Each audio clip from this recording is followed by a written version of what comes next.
목사님께서 갑자기는 아니고요. 이제 아침부터 가셨는데 서산에 가셨어요. 서산에 문집사님 문집사님 신방 가셨는데 충분한 시간을 줬으니까 오실 줄 알았는데 오늘 진짜 길이 많이 막혀요. 저도 오늘 신림동을 갔다 왔는데 길 엄청 막혔거든요. 아마 그쪽에도 굉장히 막혔나 봐요. 그래서 지금 열심히 오고 있는 중이라서 갑자기 제가 섰습니다. 용서해 주시고 에베소서 보겠습니다. 에베소서 1장 말씀 같이 읽을게요. 제가 많은 말을 하는 것보다 하나님의 말씀을 우리가 보는 게 더 중요할 것 같아서 길지만 우리 같이 읽어보겠습니다. 에베소서 1장 1절부터 한 장을 다 읽을 거예요. 마음의 문을 열고 같이 읽겠습니다. 시작. 하나님의 뜻으로 말미암아 그리스도 예수의 사도된 바울은 에베소에 있는 성도들과 그리스도 예수 안에 있는 신실한 자들에게 편지하노니 하나님 우리 아버지와 주 예수 그리스도로부터 은혜와 평강이 너에게 있을지어다. 찬송하리로다. 하나님 곧 우리 주 예수 그리스도의 하나님께서 그리스도 안에서 하늘에 속한 모든 신령한 복을 우리에게 주시되 곧 창세전에 그리스도 안에서 우리를 택하사 우리로 사랑 안에서 그 앞에 거룩하고 흠이 없게 하시려고 그 기쁘신 뜻대로 우리를 예정하사 예수 그리스도로 말미암아 자기의 아들들이 되게 하셨으니 이는 그가 사랑하시는 자 안에서 우리에게 거저주시는 바 그의 은혜의 영광을 찬송하게 하시는 것이다. 우리는 그리스도 안에서 그의 은혜의 풍성함을 따라 그의 피로 말미암아 속량 곧 제사함을 받았느니라. 이는 그가 모든 지혜와 충정을 우리에게 넘치게 하사 그 뜻의 비밀을 우리에게 알리신 것이요 그의 기뻐하신 바와 그리스도 안에서 내가 참 경륜을 위하여 인정하신 것이니 하늘에 있는 것이나 땅에 있는 것이 다 그리스도 안에서 통일되게 하려 하시니라. 모든 일을 그의 뜻의 결정대로 일하시는 그의 계획을 따라 우리가 예정을 입어 그 안에서 기업이 되었으니 이는 우리가 그리스도 안에서 전부터 바라던 그의 영광의 찬송이 되게 하려 하시니라. 그 안에서 너희도 진리의 말씀 곧 너희의 구원의 복을 듣고 그 안에서 또한 믿어 약속의 성령으로 인치심을 받았으니 이는 우리 기업의 보증이 되사 그 얻으신 것을 속량하시고 그의 영광을 찬송하게 하려 하시니라. 이로 말미암아 주 예수 안에서 너희의 믿음과 모든 성도를 향한 사랑을 나도 듣고 내가 기도할 때 기억하며 너희로 말미암아 감사하기를 그치지 아니하고 우리 주 예수 그리스도의 하나님 영광의 아버지께서 지혜와 계시의 영을 너에게 주사 하나님을 알게 하시고 너희 마음의 문을 밝히사 그의 부르심의 소망이 무엇이며 성도 안에서 그 기업의 영광의 풍성함이 무엇이며 그의 힘의 능력으로 역사하심을 따라 믿는 우리에게 베푸신 능력의 지극히 크심이 어떠한 것을 너희로 알게 하시기를 구하노라. 그의 능력이 그리스도 안에서 역사하사 죽은 자들 가운데서 다시 살리시고 하늘에서 자기의 오른편에 앉히사 모든 통치와 권세와 능력과 주권과 이 세상뿐 아니라 오는 세상에 일컫는 모든 이름 위에 뛰어나게 하시고 또 만물을 그의 발 아래에 복종하게 하시고 그를 만물 위에 그의 머리를 삼으셨느니라. 그에는 그의 몸이 만물 안에서 만물을 충만하게 하시는 이에 충만하니라. 아멘. 오늘 말씀은 바울이 쓴 거죠. 바울은 특히 이 에베소서 말씀은요. 성경이 66권으로 되어져 있는데 특별히 에베소는 6장까지의 말씀입니다. 근데 이 6장은요 완전 보고해요. 성경의 점수라고 할 수 있고 성경에 만약에 저는 누가 그런 말을 하더라고요. 바울의 서신의 보고는 로마서라고. 그러니까 바울 서신을 반지로 표현하면은 전체를 반지의 그 테두리로 보고 로마서는 거기에 알이라고 표현을 하더라고요. 근데 저는 성경을 전체로 봤을 때 성경이 하고자 하는 말을 가장 정확하게 가장 짧은 순간에 가장 제대로 된 정수를 표현하자 그러면 오늘 이 에베소 말씀이라고 저는 생각합니다. 특별히 이 에베소 말씀은 대상이 성도들이에요. 우리에게 향하신 하나님의 거룩한 뜻이 충분히 담겨져 있는 것이 이 성경이에요. 근데 이 성경에서 처음에 우리가 1장에 보면 뭐라고 써있냐면은 1장 말씀에 하나님의 뜻으로 말미암아 그리스도 예수의 사도된 바울은 에베소에 있는 성도들과 그리스도 안에서 있는 신실한 자들에게 편지하노니 하나님 우리 아버지와 주 예수 그리스도로부터 은혜와 평강이 너에게 있을지어다. 그래서 은혜와 평강은 굉장히 강조해요. 그래서 바울은 모든 서신에 이 말을 써요. 은혜와 평강이 너희에게 있을지어다. 사실 우리에게 가장 필요한 건 사실 하나님의 은혜, 그리고 삶을 살아가는데 어떠한 삶에서도 흔들리지 않는 평강, 이것이 우리가 바로 가장 원하는 거 아닌가요? 우리가 어떤 상황에서도, 그쵸? 빈부나 부하나 가난하나 또 병이 있으나 어떤 부분에서 평강이 있기를 원하잖아요. 그것이 우리가 진짜 원하는 반석 위에 세워져 있는 것, 그것이 우리가 원하는 가장 값진 거죠. 그래서 사도 바울은 이것을 항상 이걸 표현해서 얘기를 해요. 근데 이것을 우리 성도들이라는 성도라고 우리가 부르심을 입었는데 이 성도는 우리가 도덕적으로 온전해져서 또 영적으로 풍족해서 또 어떤 수준에 도달한 사람들을 성도라고 부르지 않아요. 우리는 이 성도는 누구 때문에 성도가 되는 거예요? 바로 우리의 상태 때문이 아니라 이런 우리를 하나님이 그리스도의 사랑으로 감추어 주셔서 우리를 옷 입혀 주신 거잖아요. 그렇죠? 그것을 우리가 믿는 자들, 그 믿는 사람들이 서로 연합된 사람들을 성도라가 아니라 성도들이라는 말을 쓰거든요. 그러니까 한 사람 한 사람은 정말 연약해요. 아까 우리 김명희 집사님이 김밥 얘기를 하셨는데 오늘 찬양도 제가 얘기하고자 하는 그 말씀 또 제 마음 다 표현된 거예요. 찬양 속에서. 더 이상 무슨 예배가 필요해요. 그렇죠? 찬양 속에서 이미 우리가 하나님께 드리는 말이 우리의 고백이 다 담겨져 있다고 저는 생각하는데 그 성도들 우리 한 사람 한 사람이 성도들이라는 거죠. 우리 여러분들이 생명주는 교회에 어떻게 오게 되신지는 모르겠지만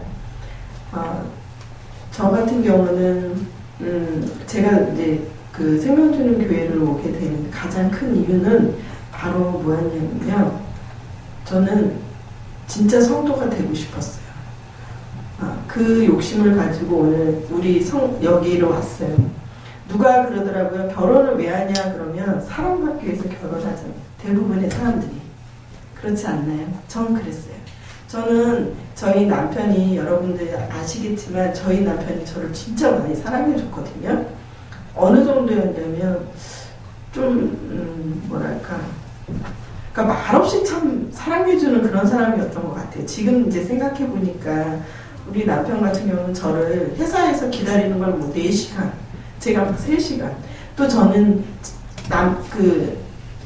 그런 우리 남편을 만나면서 또 저는 친구가 더 소중했거든요. 항상 제 위주였던 것 같아요. 지금 생각해 보니까. 그래서 항상 우리 남편을 기다리게 만들었던 것 같아요. 많이 기다리게 했던 남편인데 그 기다림을 묵묵히 견뎌주고 참아줬던 게 남편이었어요. 근데 어느 날 결혼하고 사귀고 한 1년쯤 어느 날이었는데 저희 집에 무슨 일이 있었어요. 그래서 제가 좀 속상한 일이 있어가지고 좀 힘들어하는 모습을 우리 남편이 봤을 때 우리 남편이 저를 보고 별 크다 위로를 안 해줬어요. 그런 대신에 그냥 제가 이제 그냥 말을 못하더라고요. 말을 잘 못해. 표현을 잘 못하는 사람이었던 거죠. 그런 사람이 저를 이제 집에다 데려다 주고 바래다 주고 이제 집을 이제 배웅해 두고 가는데 저는 집에 들어가기가 싫었어요. 그날. 그래서 집에 들어가기 싫어가지고 그 옥상 있잖아요. 저희 집에 옥상이 있어서 조그만 옥상이 있는데 그 옥상에 제가 올라가서 이렇게 앉아 있었어요. 근데 우리 남편이 가다가 말고 다시 오는 거예요. 그리고 우리 집을 배회하고 있는 거예요. 저는 그때 내려가서 나 여기 있어 하고 싶었지만 제 마음이 너무 괴로워서 그냥 말하고 싶지도 않고 그냥 그래도 나를 걱정해서 이 집 밖에서 나를 이렇게 맴돌고 있는 저 사람의 그 모습을 보고 저 사람이 참 나를 많이 사랑해 준다라는 그런 생각을 가졌던 것 같아요. 그래서 그때 제 마음이 이렇게 빗장이 열려지더라고요. 이 사람은 나를 정말 사랑해 줄 수 있는 사람이다. 이렇게 생각해서 제가 이제 그것에 대해서 고마움을 표현했어요. 왜 옛날에 나 그날 자기가 나 이렇게 배웅해주고도 나 걱정돼서 집 앞을 맴돌았잖아. 나 그날 보고 되게 좀 감동받았어. 그때는 힘들어서 내가 표현 못했는데 하고 몇 년이 지난 다음에 얘기를 했더니 우리 남편이 어떤 날인지 기억을 못하더라고요. 그래서 왜 어떻게 그걸 기억을 못해 그랬더니 자기는 자주 그랬대.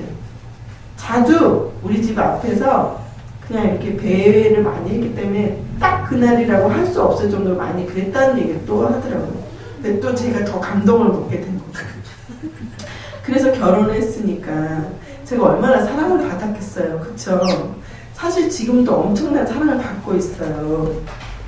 그래서 저는 이 주말이면요, 여러분 교회 11시에 함께 성경 공부하시잖아요. 저도 그 모임에 꼭 가고 싶거든요. 근데 못 가요. 우리 남편이 저랑 함께 있고 싶어 해서.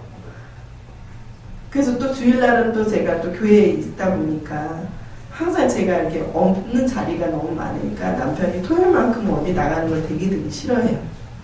그러니까 그렇게 항상 함께 하고 싶어 하는데 말로 표현을 잘 안 해요. 그래서 저는 결혼하고 한 수년간은 내가 사랑받을 줄 알고 결혼을 했는데 왜 사랑을 못 받지? 그것에 멘붕이 와가지고 한참 힘들어했던 날들이 있었어요. 그래서 나 저 사람으로 못 살겠다 생각하고 지금도 사실 그닥 대화되지는 않아요. 그래서 그렇게 내가 사랑받은 존재라 생각하고 사랑받을 줄 알고 결혼을 했는데 내가 원했던 사랑이 없었을 때에 저는 인생의 절망이 왔었어요. 그리고 내가 선택한 길이 잘못된 선택인가 싶어서 그 선택을 제가 유보하려고 마음을 먹은 적도 있었어요. 아니면 이혼을 해야 되나 그 생각을 다 했었죠.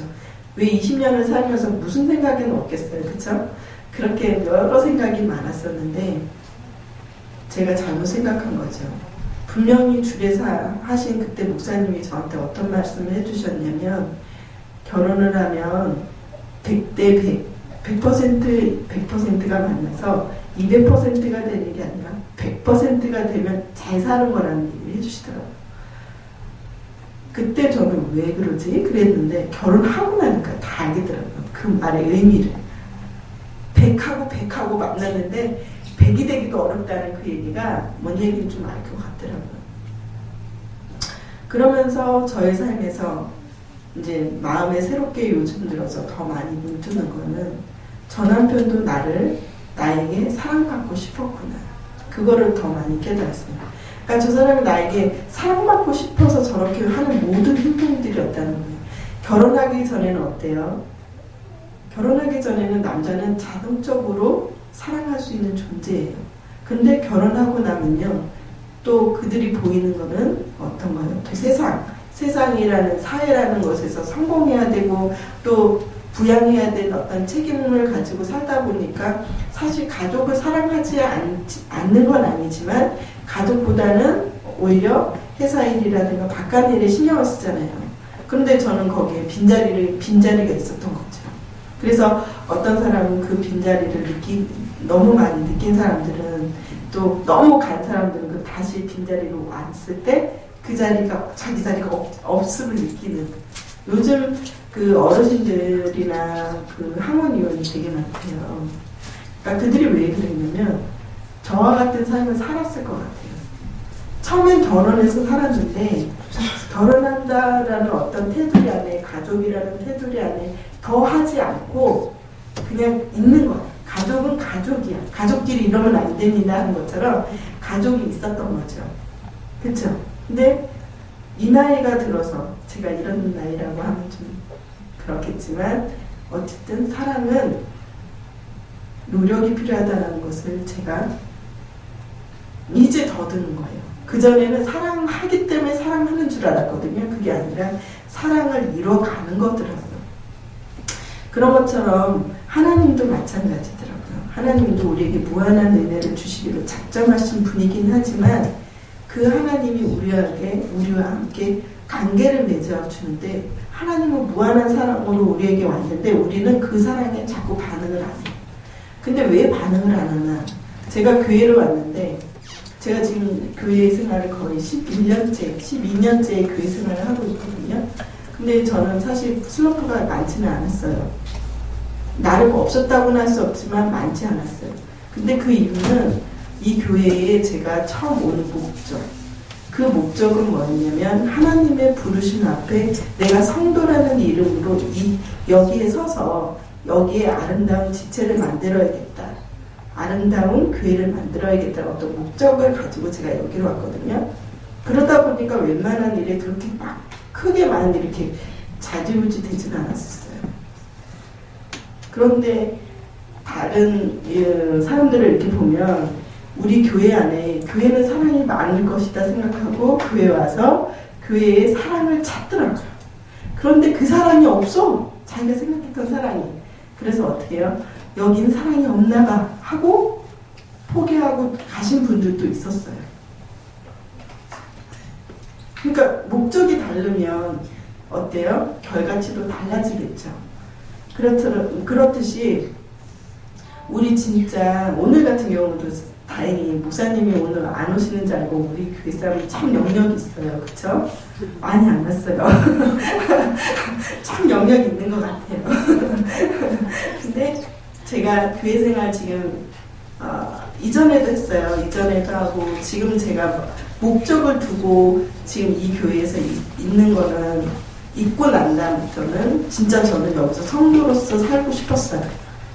성도로서 내가 지체로서 난 여기에서 하나의 목사님 옛날에 뭐 우리가 다 항상 기둥이 되어서 그 기둥에 새가 날아올 수 있도록 우리가 준비되자는 얘기를 많이 하셨었거든요. 예전에. 아 그래 나도 그 한 기둥이 돼야지 하고 제가 여기에 있었어요. 그런데 대부분의 사람들은 그 기둥을 붙들고 있는 게 다 흔들리더라고요. 근데 그 흔들림이 어디서 오냐면 바로 받지 못하는 것에서 와요. 제가 결혼 생활에서 받지 못하는 것 때문에 많이 힘들었잖아요. 그런데 그것이 아니라는 것을 지금 살면 살수록 더 느껴요. 물론 제가 그렇게 제 마음속에 난 여기서 내가 하나님의 지체로서 내 역할을 감당하자라고 마음을 먹었음에도 불구하고 정말 이 교회 생활하면서 여러 가지 제가 느꼈던 거는 한계점을 많이 느꼈고요. 또 여러 가지 또 저의 부족함을 많이 느꼈어요. 그리고 창피한 적도 들딱 많았어요. 그리고 제가 좀 아는 사람 다 알아요. 우리 원영재가 저한테 그래서 솔직히 그러니까 허점투성 많아 막 그러더라고요. 진짜 저 허점투성 되게 많거든요. 근데 감사한 건요, 하나님이요 저의 그런 허점투성이 같은 저를 정말 요긴하게 잘도 쓰시더라고요. 그리고 제가 너무너무 창피해가지고 저의 그 허점 때문에 너무 창피해서 하나님한테 기도하면서 기도 자리에 나아가면요, 하나님은요 진짜 그것을 저 이런 사람이 어떻게 하나님하고 하나님 어떻게 해요? 자꾸 제가 그 하나님께 자꾸 마음을 드리면 하나님이 그 마음이 저 같은 허점투성이들에 대한 사랑을 볼 수 있는 눈을 주시더라고요.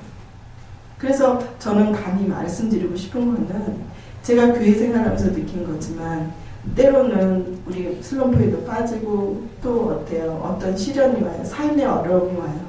이 교회에서만 어려움이 있는 게 아니라 세상에 나가면 세상에서 우리를 성도로 살게 내버려 두지 않거든요. 성도로서 살지 못하게 여러 가지 환난을 주고요. 여러 가지 또 시험을 주고요. 정말 내가 이 자리에 있다는 거, 내가 하나님을 믿을 수 있다는 거, 예수 그리스도를 내 마음에 시인하고 예수님을 믿는다는 거. 요즘은 진짜 마지막 세대라는 걸 느끼는 게 뭐냐면 바로 내가 어떻게 하나님을 믿냐. 믿지 않는 사람한테 다가갔을 때 하나님을 전할 때마다 정말 무슨 커다란 절벽을 느낄 때가 많아요. 바위덩어리를 느낄 때가 있어요. 거기에 내가 계란을 던지는 것 같은 느낌을 받을 때가 너무 많아요. 그래서 내가 이걸 예수 그리스도를 믿는다는 이 믿음은 내가 믿은 건 줄 알았는데 하나님이 진짜 주셨구나. 하나님이 내게 믿음을 주지 않았다면 내가 믿을 수 없는 자였다라는 걸 더 느끼는, 그것을 실감하는, 요즘 저는 그걸 진짜 실감해요. 그것을 느끼면서 진짜 이게 기적이다. 내가 믿는다는 게 기적이고 내가 성도로서 성도라고 불러주시는 주님이 계시다는 거. 그리고 이 자리가 얼마나 큰 영광의 자리고 얼마나 큰 자리라는 걸 요즘 더 많이 느껴요. 그래서 감히 제가 여러분에게 말씀드리고 싶은 것은요, 진짜 우리 각자 한 사람 한 사람이 하나님의 예수 그리스도의 성도라는 거 잊지 않았으면 좋겠어요. 그래서 그 믿음을 처음에 믿었던 그 시대에도요, 하나님이 은혜의 하나님인데 라고 은혜를 너무 강조하다 보니까 삶은요 다 찌그러지고 엉망이어도 그냥 하나님만 믿으면 돼 하고 그런 유괴 성도들이 엄청나게 많았대요. 그들을 향해서 이 에베소 편지를 쓰신 거예요. 삶을 어떻게 살아야 되는지에 대해서 정확하게 짧지만 가장 강력한 메시지가 부어져 있는 것이 에베소 말씀입니다. 제가 말씀을 다 전할 수는 없죠. 그런데 여러분들이 집에 가셔서 이 에베소서 말씀을 다시 한번 그 하나님이 부르신 목적 가운데서 다시 한번 이걸 읽으시면서 제 마음의 신비에 여러분들이 새겨지는 말씀이 되길 원합니다. 그래서 마지막으로 제가 마지막 말씀으로 에베소 6장 말씀 같이 읽고 마치겠습니다. 에베소 6장 23절에서 24절 말씀 읽을게요. 같이 읽어보겠습니다. 시작. 아버지 하나님과 주 예수 그리스도께로부터 평안과 믿음을 겸한 사랑이 형제들에게 있을지어다. 우리 주 예수 그리스도를 변함없이 사랑하는 모든 자에게 은혜가 있을지어다. 그렇습니다, 여러분. 우리가 하나님의 사랑받은 자예요. 그렇죠? 그리고 하나님이 우리에게 어떤 믿음을 주셨냐는 거예요. 우리가 하나님 앞에 성도로서 가장 귀한 지체로 불러주셨다는 거 우리가. 그런데 그것이 변함없어요. 우리가 변함없는 사랑을 받았거든요. 사실은 그게 너무 감사하더라고요. 며칠 전에 민서랑 잠깐 상담을 하는데 민서가 이런 얘기를 하더라고요. 하나님이 너무 좋대요. 하나님이 너무 좋은 분이라는 게 이제 느껴진대요. 그런데 그 하나님이 나만 사랑했으면 좋겠대요. 그 얘기를 하더라고요. 그럴 수 있어. 그치, 창래? 그래서 제가 민서한테 해준 말이, 맞아. 나만 사랑했으면 좋겠어. 나도. 하나님. 근데 정말 놀라운 건 나만 사랑해줘. 나만 사랑해주시네? 하고 나만 느껴질 수 있는 것 같이, 나만 정말 100% 느껴질 수 있는 그 사랑으로 한 사람을 사랑해 주실 수 있는 그런 분이야. 인간적인 사랑으로 우리는요, 한 사람만 사랑할 수 있죠. 몇 사람 사랑 못해요. 그쵸? 근데 하나님은요, 무한하신 사랑으로 우리를 변함없이 처음과 끝을 동일하게 끝까지 사랑해 줄 수 있고, 나만 보고 있다고 느껴질 수 있을 만큼 내가 스쳐가는 모든 생각까지도 다 알고 계시고 관심 있어 하시고 거기에 반응하시는 그런 하나님이라는 거. 그거 정말 제가 이 교회 생활하면서 제일 많이 느낀 거예요. 모든 시간 속에서, 모든 물질 속에서, 또 모든 아픔 속에서도 하나님이 정말 눈동자같이 나를 보고 계시고 내게 돌아오라 촉구하시기도 하시고, 또 내게 믿음으로 든든히 쓰라고도 말씀하신 그 하나님. 모든 시간을 통해서 저에게 말씀하고 계신 그 하나님의 너무 감사해요. 우리 그 하나님을 변함없이 사랑하는 우리가 되길 원합니다. 기도하겠습니다.